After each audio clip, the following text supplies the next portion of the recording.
म नोरा सुब्बा अनि मेरो कविताको शीर्षक छ बन्दित म कोठामा।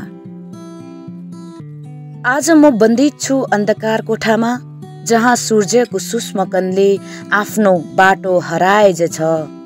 यहाँ म आफै भित्र निसासिरहेछु यस निष्पट प्रकाशविहीन कोठामा, जहाँ आफै पनि अन्धो भई बस्न बाध्य छु। कोठाको झ्याल त मैले पाए, तर झ्याल खोलिदिने कोही छैन। चारैतिर कति अन्धकार, पाइला सार्न पनि सकेको छुइनँ। निर्दोष हातले कलम समाउन सकेको छुइनँ। कस्तो यो साँघुरो कोठा, मैले चिच्याएको सुन्दै नसुन्ने बहिरो र अन्धो मानिसको भिडमा म पनि बाध्य भई सम्मिलित बनेछु। त्यही भित्र मानिस एकाअर्कामा ठेलाठेल छ, कसैमा सूर्य किरण हेर्ने इच्छा छैन।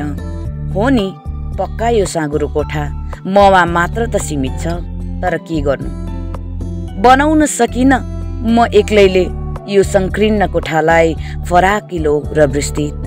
कसैको आवाजलाई सुन्नै नसकिने, आवाज उठे पनि दबाएर राख्ने अज्ञानी मूर्खहरू रहेको कोठा। झ्याल खोली उज्यालोतर्फ बढ्न डराउने कति साहसी मानिसहरू बसेको कोठा। म मात्र एक्लै यहाँ, हृदयमा विद्रोहको ज्वालाले रापिँदै भित्रै डढेलो सल्केझै विद्रोह सल्किरहेछ। तर म एक्लो छु यस कोठामा, अनि त म यहाँ बन्दित छु यस निरङ्कुश अन्धकारमय कोठामा। धन्यवाद।